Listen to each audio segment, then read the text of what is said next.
The Pop Culture Cafe Radio presents classic thrillers.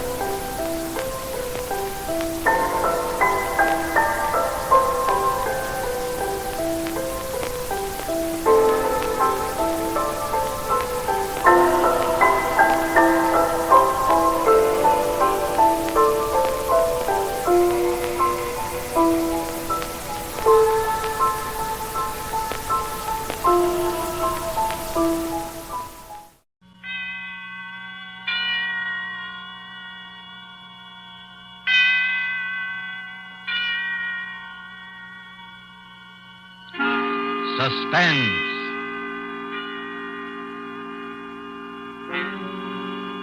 This is the Man in Black, here again to introduce Columbia's program, Suspense.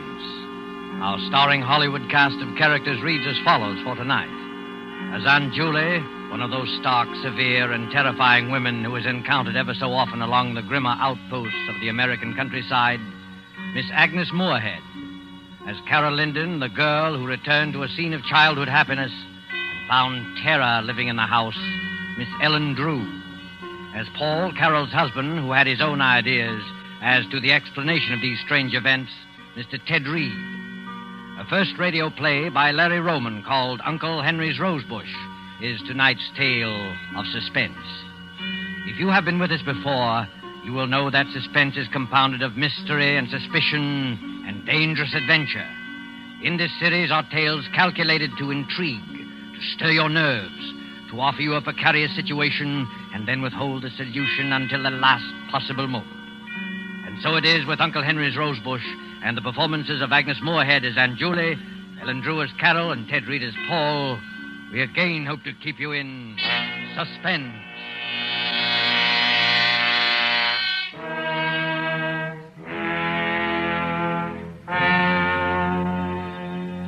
I shall tell you the story exactly as it happened. There's no use pretending. I'll never forget, and I know I'll not awake and find it all a dream. It's real, and for the rest of my life, I shall know it's real.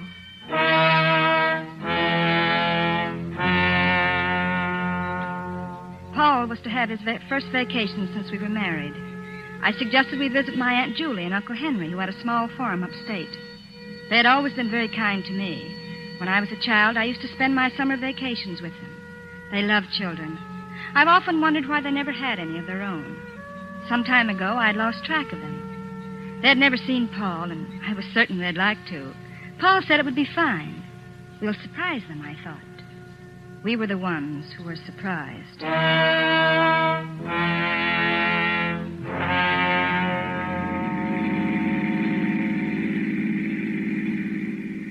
Just a few more miles, Paul. I remember this road. We used to hike along it going to the village. This country air is wonderful. 2 weeks of green grass and wicker chairs. I can't think of anything better. Oh, you'll love Aunt Julie and Uncle Henry. They live alone, quiet and peaceful. It'll be quite a change from the city. Yeah. Well, they must be happy together. Oh, they are, but they're lonely. Smooth lawns and orchards. And flowers. Uncle Henry planted huge rose bushes around the porch. Every night as I crawled in the bed, he used to bring me a rose. They're his favorite flowers. Vacation, here we come. Come on, car, let's go.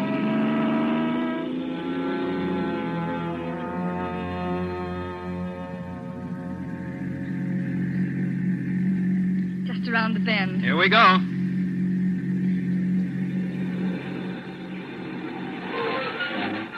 There it is. Carol, look. Why, Paul. Are you sure this is the place? Yes, but all the weeds and the broken shutters. Looks as though it's been neglected for months. I don't understand. Yeah, perhaps it's deserted. Oh, but it can't be. It's their home. Well, come on. Let's go up and see.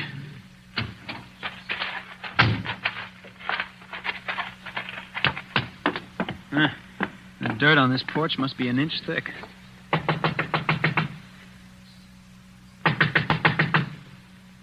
No answer.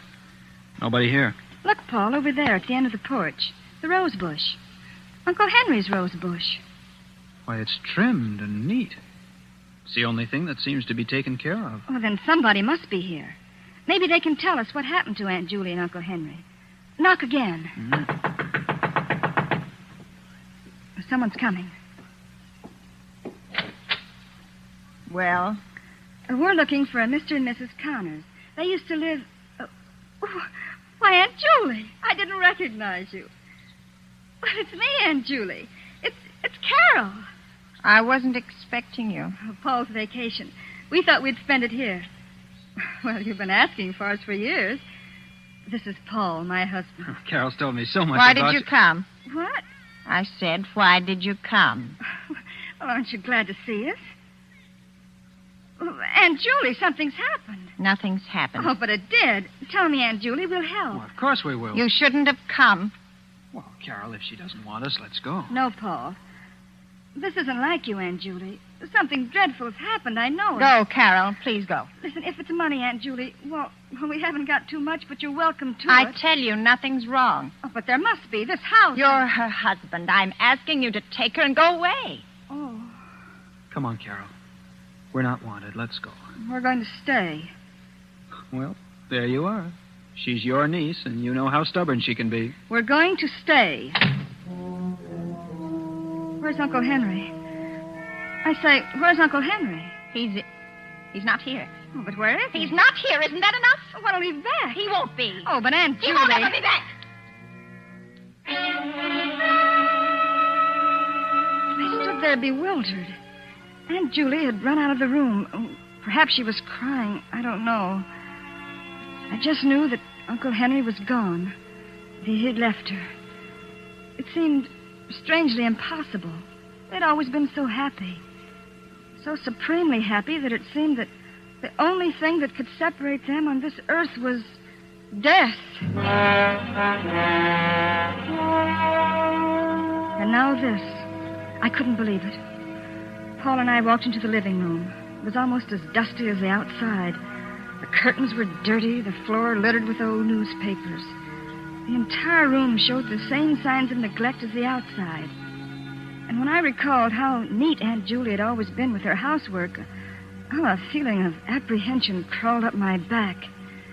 Frankly, I was frightfully worried, and I could tell by the look on Paul's face that he was worried, too. I don't like it, Paul. There's something strange here. Yeah. I never saw a house in such a mess. It's not just the house. It's more than that.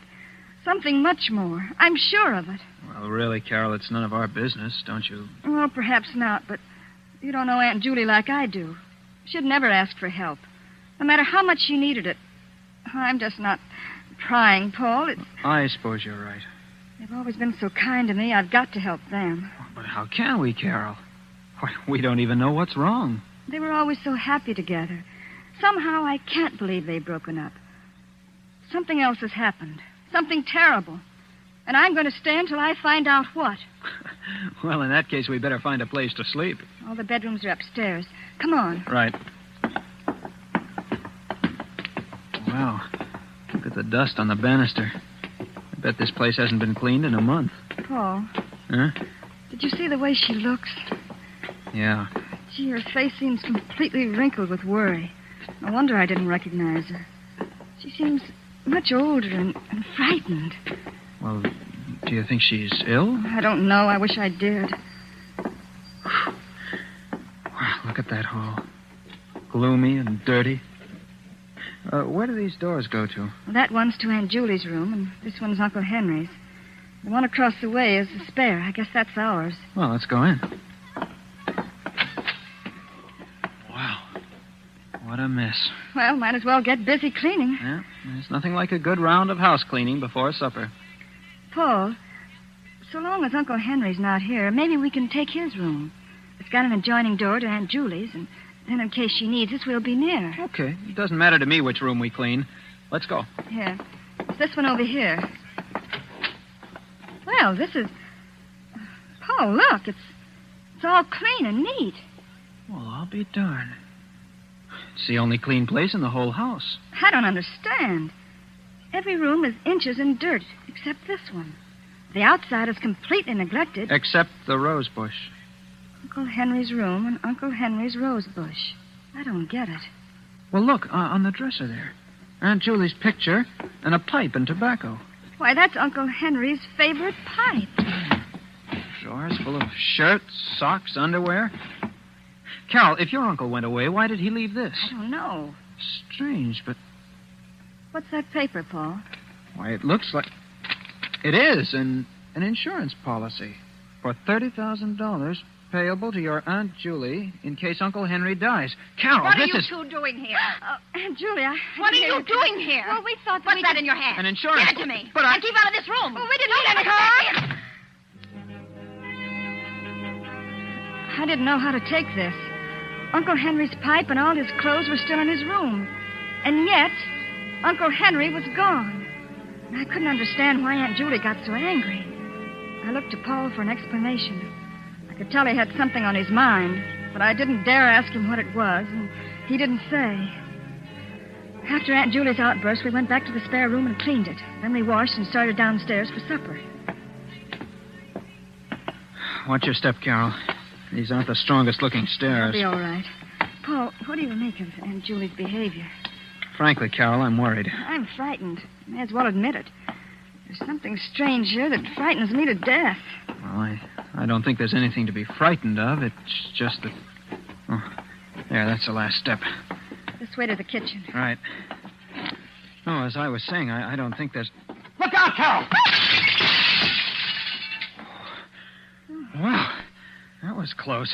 That vase just missed you. A vase? Yes, and it was a heavy one. The one at the top of the stairway. Oh, if it would have hit me. Yeah. Oh, Paul, I'm frightened. Look, coming down the stairs. What happened? The vase fell. Just missed Carol. Oh, don't worry about it. I didn't like the vase anyway. The vase? What about Carol? She almost got killed. Never mind, Paul. It was an accident. An accident. We were just going in for supper, Aunt Julie. Care to join us? Well, Oh, come on, Aunt Julie. It'll do you good. Oh, all right. Here. You two sit right down. I'll have something prepared in a minute. I'm not very hungry. Oh, nonsense, Aunt Julie. I'll fix something that'll make your mouth water. You know, when Carol and I get through cleaning this place up, it'll look just like new. Yes? Sure. I think when Carol and I have a family, we'll take them to a farm. Really? Yes, yes. You know, this place would be swell for children. Oh, what do you mean, sir? What did I say? What's the matter? What's the matter with Aunt Julie? Where's she going? I don't know. I was just trying to make conversation. Just talked about children on a farm, that's all. Oh, Paul, I'm frightfully worried. Do you think we ought to call a doctor for her? I don't know. We have to do something. She certainly doesn't look too well. But maybe she isn't really sick. What do you mean?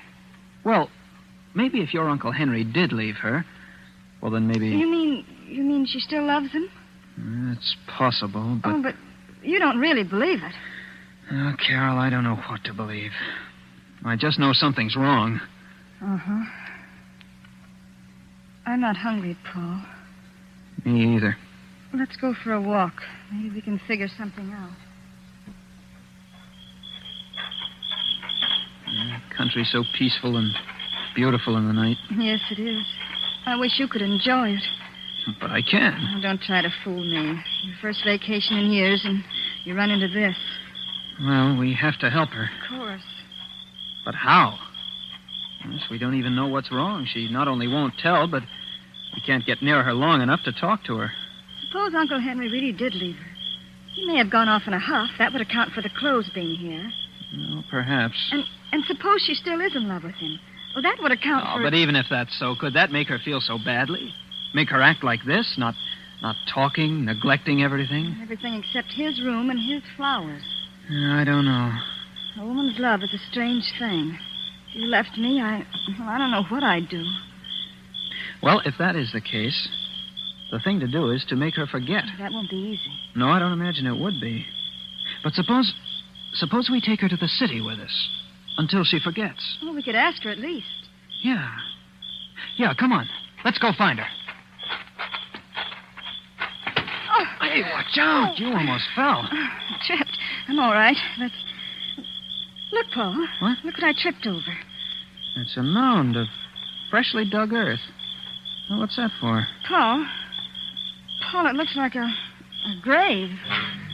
Oh, don't be silly. Why, it's just a... Forget it. Come on, let's find Aunt Julie. Paul, that... Forget it.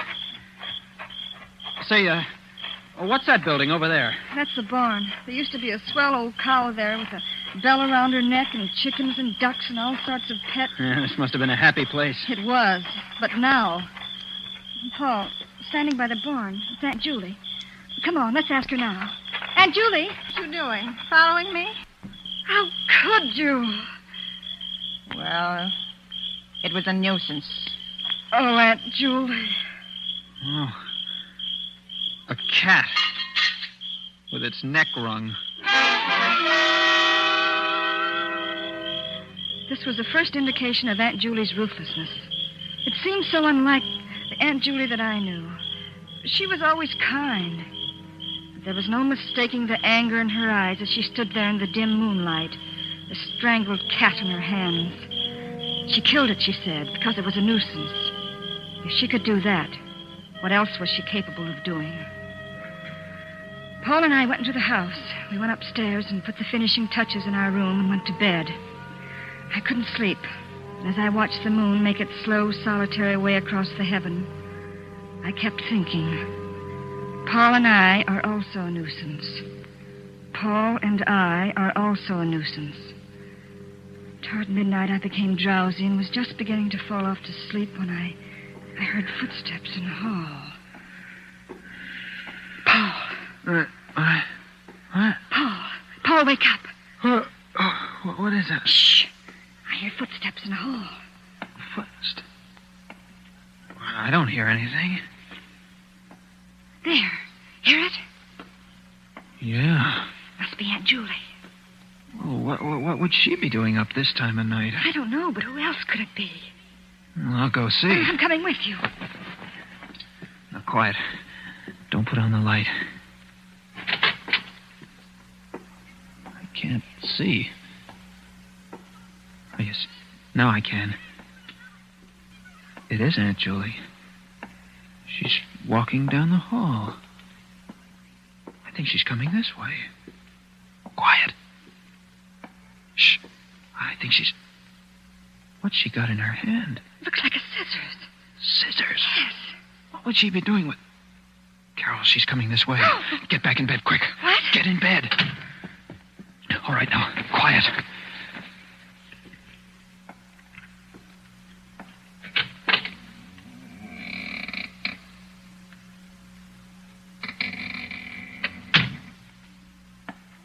She went out. What?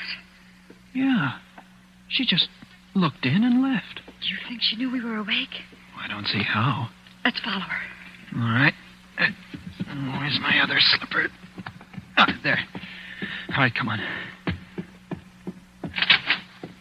She's going downstairs. Come on, and be quiet. I think she's going outside. Let's go. Not so fast. Give her a chance to get out. There, she's out. Come on.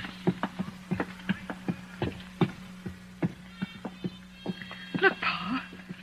She's cutting a bunch of roses off the bush. She's taking them around to the back of the house. Come on. Here. Now get down behind this bush. Look! Paul! She's going over to that mound and placing the roses on it. Paul! Shh.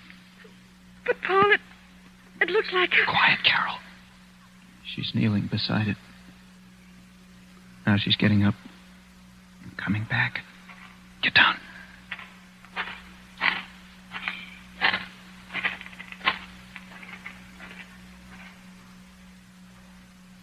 She's gone. Paul, do you know what that is? I got a pretty good idea. Uncle Harry's roses with Uncle Henry's grave. I said it. I said it without thinking. Of course, we had no way of knowing Uncle Henry was dead. We had no way of knowing that was Uncle Henry's grave or that it was a grave at all. But at that moment, stooping behind the bush in the blackness of the country, we felt it, not knowing why. Paul and I went back to our room as quickly and as silently as possible. Needless to say, we didn't sleep anymore. We just kept looking at each other, asking ourselves questions, trying to analyze our feelings. Soon we could see the streaks of dawn coming up over the treetops. And we slept the early morning hours trying to convince each other that our thoughts were ridiculous. Frankly, I don't think we succeeded. Finally, we decided not to mention it, to go on with the cleaning the next day as we'd planned, to make believe nothing had happened until we had proof. That day we spent cleaning, and all day Aunt Julie was nowhere to be seen. Yet I had a strange feeling that someone was watching our every move. Toward evening, Paul and I sat down for a bite to eat. More coffee? Oh, thanks. I wonder where Aunt Julie is. I don't know, Carol. That's a strange aunt you've got. Yes. Paul, look. The window. What is it? Oh, I saw someone looking in. What? There's no one there now. But I'm sure I saw... Probably just a shadow. Yes, probably just a shadow. You're on edge, Carol. I'll be all right. Finish your coffee. I'll start cleaning the bathroom. We'll both work on the kitchen. And I'll take care of the downstairs. All right. Paul, you look worried. You know, this whole crazy business. Let's not talk about But putting roses on a... I'm sorry, Carol. It's you I'm really worried about. If something should happen to you, I'll never forgive myself. Nothing will happen. I'll finish your coffee. I'll start cleaning the bathroom. Okay, Carol. I won't be long. Mm-hmm. Well, it isn't too bad. There's the sink. Some hot water. There, that's it. A wash rag around the sink bowl.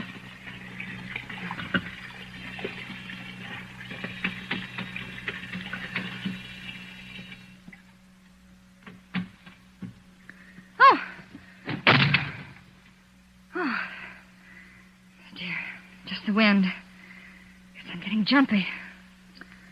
This place won't be half bad when it's clean. The medicine chest. Clean the mirror. And the shelves. Oh. Paul? Paul? What is it, Carol? Come here. What is it, Carol?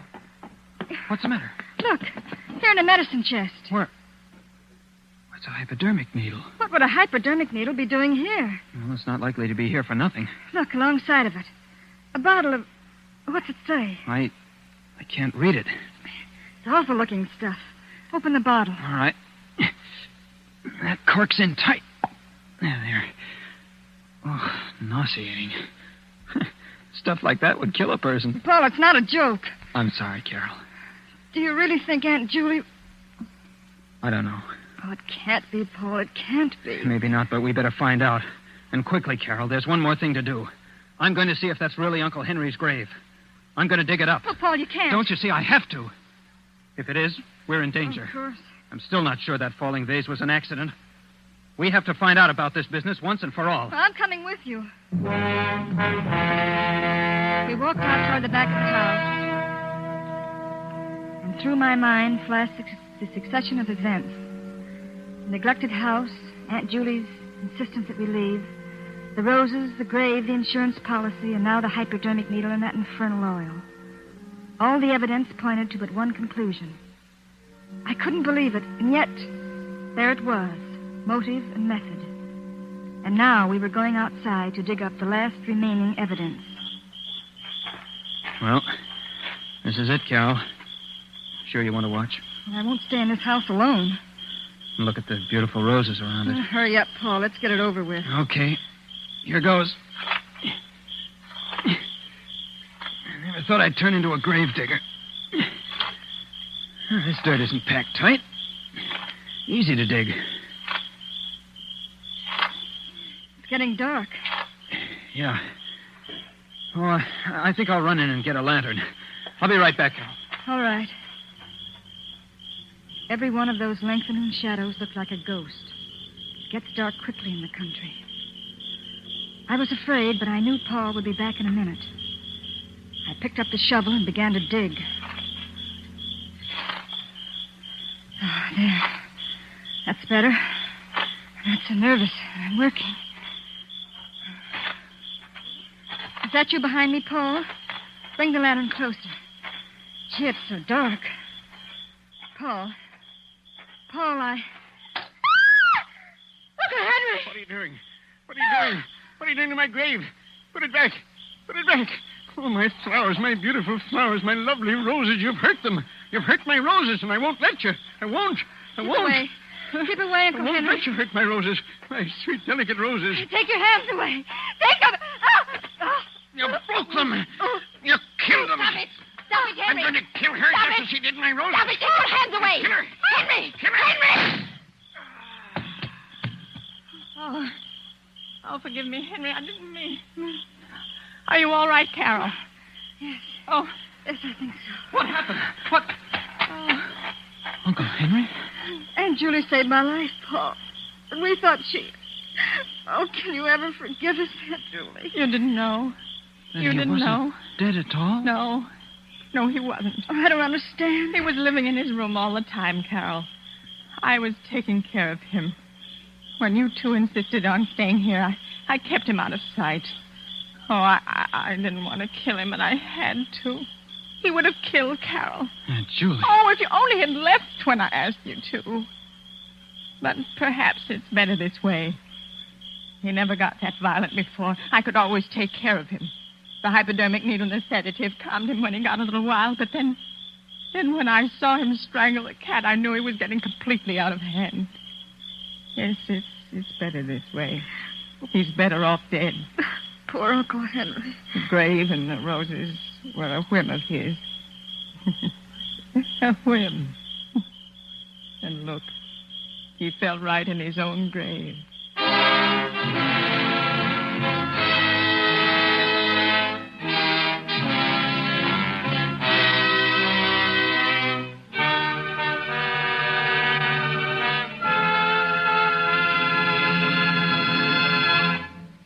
And so closes the story, Uncle Henry's Rosebush, starring Agnes Moorehead, Ellen Drew, and Ted Reed.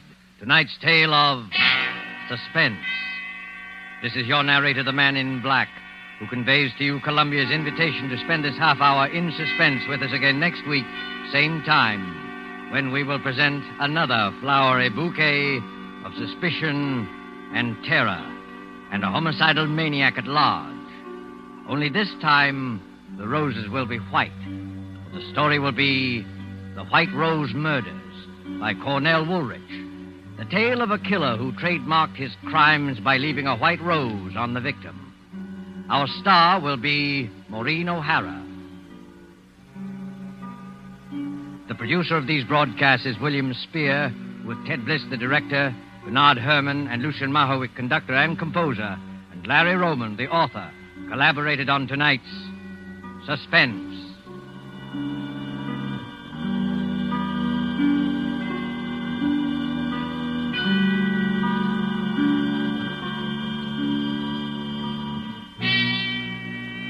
This is CBS, the Columbia Broadcasting System.